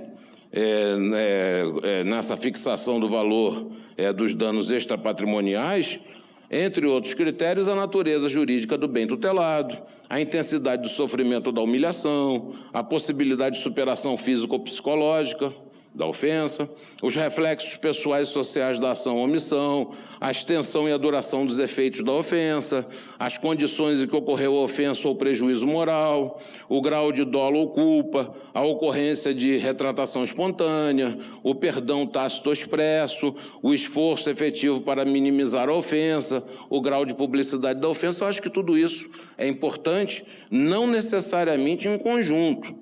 Né? Lógico que perdão tácito ou expresso depende. Digamos que o trabalhador tenha se arrebentado num acidente de trabalho, com danos permanentes, sequelas funcionais evidentes de 100%, por mais que o empregado perdoe o empregador, é lógico que o empregador vai ter que indenizar os danos extrapatrimoniais decorrentes, como também os danos patrimoniais. O perdão aqui não vai servir de nada. O perdão pode servir para outras situações. Então, esses critérios não são necessariamente cumulativos. Mas é importante, por exemplo, o esforço para minimizar a ofensa. Eu aqui estou falando de dano extrapatrimonial, não estou falando dos danos materiais. Esses aí vão ser compostos. Mas digamos que o empregado realmente caia do andame, se arrebente todo por culpa do empregador, imprevidência dele, e o empregador vai, socorre o empregado, dá o melhor tratamento para ele, dá conforto à família. Será que na hora de fixar os danos morais isso não vai ser levado em consideração? Vai. Agora, imagine a situação em que o sujeito cai da mesma forma, na mesma situação, e o empregador vira, bota ele lá na rua para pensar que ele foi atropelado. É lógico que, na consideração do dano moral, o juiz vai adotar um critério diferente. E repito o que eu tenho falado. Além desses critérios serem importantes, eu já me manifestava sobre isso, preocupado com a falta de critérios objetivos, que a sentença ou acórdão que não os considerar ou não motivar a utilização deste ou daquele parâmetro vai ser omisso, né? Somente com a demonstração dos critérios utilizados na fixação da indenização é que o artigo 93(9) da Constituição restará atendido. Como que se chegou àquele valor? Com base na proporcionalidade e na razoabilidade, eu nunca vi coisa mais subjetiva do que isso, né? Ok, proporcionalidade, por quê? Razoabilidade, como? Tem que demonstrar na razoabilidade e equidade, a justiça particular, do caso concreto, as condições econômicas, por exemplo, do pequeno empregador, dono de uma padaria com 3 empregados, que se ele for condenado a uma indenização de danos morais de R$300 mil, ele vai fechar a padaria. E aí ninguém vai ter mais emprego, nem aquele que teve o problema, gerador do dano moral, muito menos os demais empregados. É preciso fixar de acordo com o porte da empresa. Isso está dentro da razoabilidade. Nada tem a ver com a proporcionalidade. Na proporcionalidade eu vou comparar determinadas situações. Eu vou verificar qual é o bem jurídico tutelado. É a vida da pessoa? É lógico que a vida da pessoa vai importar num valor maior do que um julgamento, né? Qual foi a atitude da empresa, a gravidade da culpa dela? Muita culpa, pouca culpa, né? Leve, levíssima, etc., né? Isso tem que ser considerado na indenização. Então, eu penso que o juiz, quando demonstra como utilizou esses critérios, ele está concretizando o disposto no artigo 93(9) da Constituição, que determina que as decisões judiciais devam ser motivadas. Quanto à situação econômica, e eu não me referi a ela, é critério que deveria ter ficado restrito ao empregador, como elemento meramente pedagógico para a fixação de valor condizente, por exemplo, com o seu capital social, e que iniba o empregador a novas investidas. Quantia módica não é capaz de sensibilizar uma grande empresa para os cuidados necessários a que o fato não se repita. E pode a empresa preferir assumir o risco, restrição do uso do banheiro, indenização de R$1.000.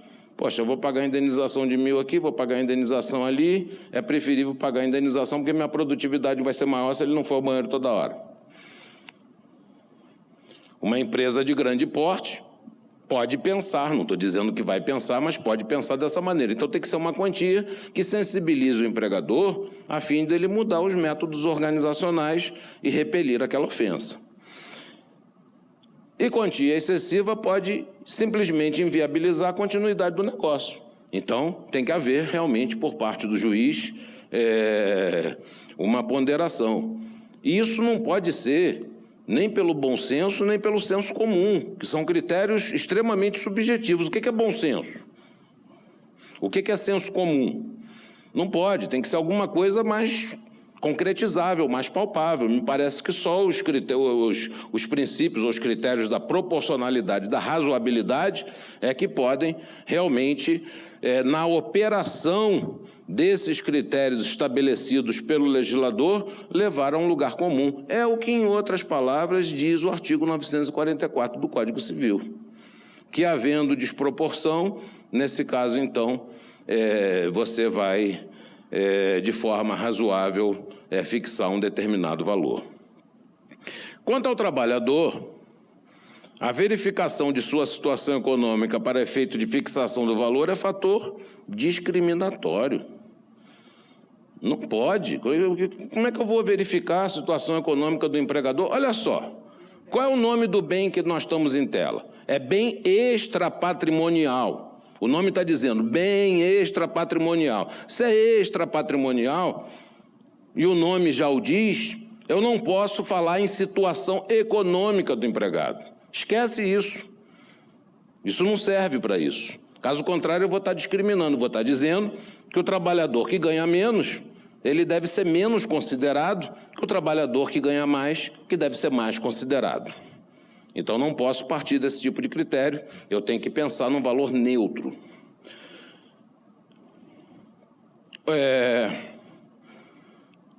No parágrafo 1º do artigo 223-G, o legislador inicialmente estatuiu que o juízo fixaria indenização a ser paga a cada um dos ofendidos, vedada a acumulação, em parâmetros pecuniários conforme a natureza da ofensa.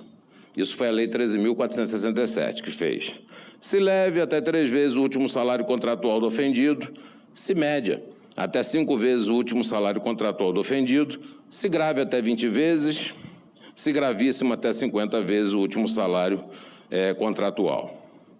Valorar bens jurídicos é uma providência indispensável.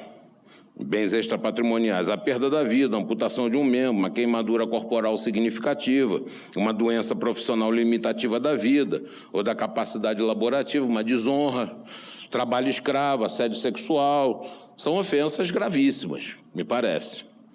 Uma despedida humilhante sem envolver a honra, a subtração reiterada de salários, a discriminação, a imputação de fatos inverídicos, o assédio moral estratégico, os atos de cerceamento das liberdades de expressão, política, religiosa e ideológica, me parece que são ofensas graves. Deveriam vir logo abaixo da vida. Xingamentos, outros atos de descontrole emocional, assédio moral inespecífico, não é o estratégico, são ofensas que teriam, aparentemente, natureza leve, média. E-mails de distrato, de cobrança de metas, etc. e tal, seriam de natureza leve. Mas tudo isso é variável, vai depender sempre das circunstâncias. Mas, valorado o tipo de ofensa e feita a inserção na categoria correspondente, é preciso, então, avaliar o grau de culpa e as condições da ofensa. Por exemplo, se o acidente ocorreu por culpa da empresa ou risco da atividade, se foi dada devida assistência ao acidentado ou se ele foi deixado ao desamparo, se a humilhação imposta foi pública ou privada e se houve ou não retratação, se os efeitos da ofensa foram permanentes ou temporários. Tudo isso influi dentro das categorias nos níveis mínimo, médio ou máximo do valor a ser fixado. Mas, novamente, o legislador discriminava o trabalhador conforme o ganho, porque falava como ponto de partida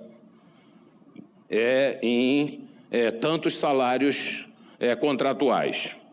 Aí, se 2 trabalhadores sofressem o mesmo acidente de trabalho com consequências análogas, o que tinha menor salário receberia indenização menor, o que, evidentemente, é inconcebível com indistinção de tratamento. Então, cai de um andaime, um engenheiro e um servente, lá do 20º andar, os 2 se arrebentam todos, e aí o servente ganha uma mixaria e o engenheiro ganha um monte de dinheiro.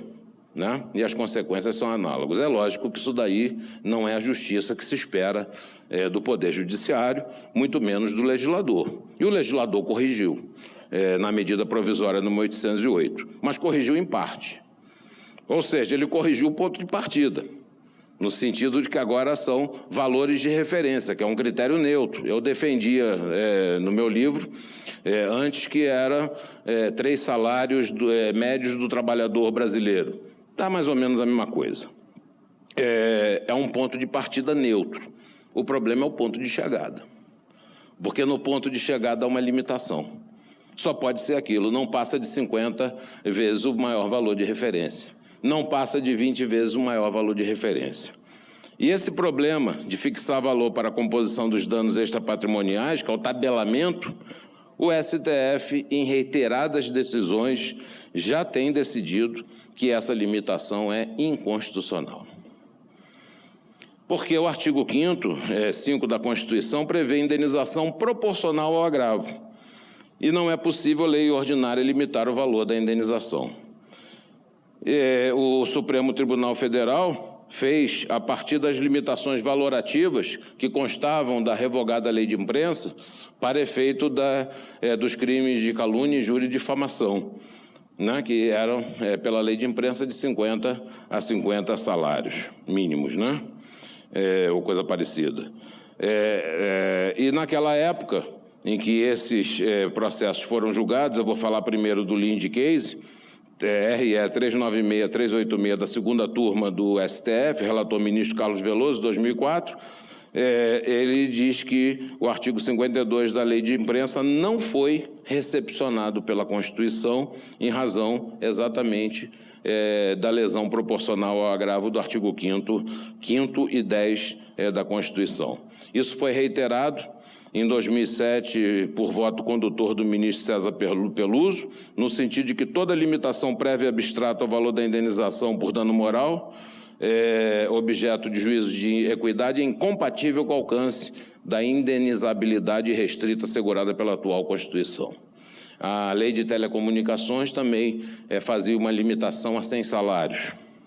E vários outros processos do STF foram decididos no mesmo sentido. Até que o STF, em composição plenária, analisando desta feita a lei de imprensa como um todo, considerou que a lei de imprensa como um todo não era constitucional, ou seja, não havia sido recepcionada pela Constituição. E neste julgamento, novamente foi abordada a questão do dano moral como um dos itens que demonstrariam que essa lei de imprensa estaria dissonante em relação à Constituição. Bom, ainda, além da questão do tabelamento, ainda com relação ao parágrafo 1º da Lei 13.467, o legislador veda a acumulação, né? Agora já é outra questão, a acumulação do dano moral, acumular um dano com outro. Aí eu penso em 2 hipóteses. A primeira, o trabalhador sofre um acidente e o empregador não lhe dá qualquer assistência. O fato gerador é um só, agravado pelas circunstâncias. Se ele tivesse dado assistência, a indenização do dano moral seria menor. Como ele não deu assistência, a indenização do dano moral é maior, né? Seria isso. Então, o fato gerador é um só. Na segunda hipótese, o trabalhador, após ter sido humilhado pelo empregador na frente de todo mundo, ele vem a sofrer um acidente de trabalho por culpa da empresa, com sequelas funcionais e aparentes. Quantos danos nós temos? 2. Ou seja, são 2 fatos geradores, são 2 danos distintos. Então, ele faz jus a dano moral pelo assédio e a dano moral por complexos e limitações funcionais que irão frustrar, inclusive, o seu projeto de vida, talvez até a dano estético. E aí não vai poder acumular os danos? Olha a situação. Não bastasse, o legislador fugiu da discussão das relações coletivas. Falou só das individuais. parece que ele também fugiu dessa questão em relação à prestação de terceiros, né? Que falou só sobre as relações privadas e não sobre as relações públicas. Mas aqui ele fugiu do debate. Ele se ateve às relações individuais e deixou de lado os critérios norteadores da indenização por dano moral coletivo, e que são diferentes dos critérios norteadores do dano moral individual. É um erro pensar que o dano coletivo é uma soma de danos individuais. Não é. Você pode até calcular a indenização por dano coletivo com base numa média de trabalhadores da empresa. Ok, é um critério. Mas isso não quer dizer que o dano moral coletivo seja um somatório de danos individuais. Por exemplo, se o empregador descumpre a legislação trabalhista em relação a um trabalhador, isso não dá dano moral. Deixou de depositar o FGTS do trabalhador, dá dano moral? Não.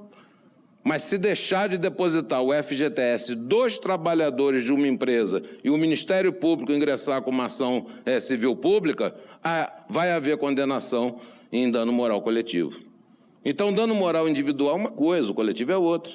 São duas dimensões completamente diferentes. A perspectiva de um é uma, a perspectiva de outro é outra. Para o Ministério Público, naquela situação, trata-se de um legislador que não está cumprindo a legislação trabalhista em relação aos trabalhadores. Para o relacionamento de empregador e empregado, é apenas um empregador que está descumprindo uma obrigação contratual que não teria maiores repercussões em relação à sua hipossuficiência. Então, nós, no dano coletivo, precisaríamos de outros critérios. Por exemplo, o tipo de ofensa, me parece que é importante a ser considerado. A culpa da empresa em relação a essa ofensa. E, finalmente, o capital social da empresa, para que possamos realmente admoestrá-la, ou seja, fixar uma indenização que possa sensibilizá-la a mudar a sua atitude. Me parece que esses três critérios são suficientes para impor uma condenação por danos morais coletivos. E não é porque a empresa tem 200 empregados que tem que ser com base no salário dos 200 empregados. É lógico que não. Isso vai depender do juiz. O juiz calcula uma percentagem em relação a isso que seja suficiente para impor à empresa uma condenação que a iniba e que, ao mesmo tempo, dê uma satisfação à coletividade de trabalhadores pelos direitos difusos ou coletivos que estão sendo vilipendiados.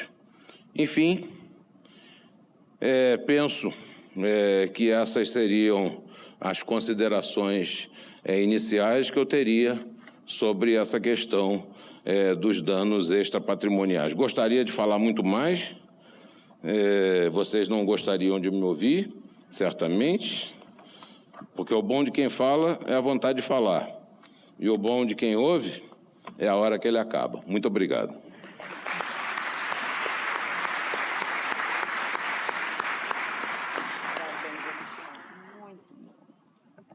Obrigada, ministro Alexandre.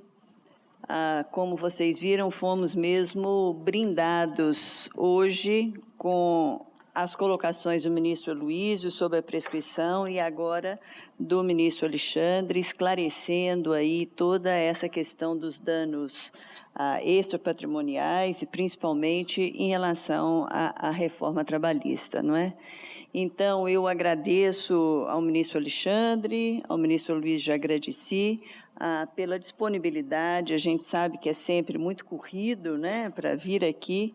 A Enamate agradece de coração a vossas excelências. Me pediram para avisar que amanhã, não é, Glória, às 9h30 ou 9 horas? Às 9 horas recomeçamos aqui e declaro, então, encerrada a participação da reforma trabalhista hoje.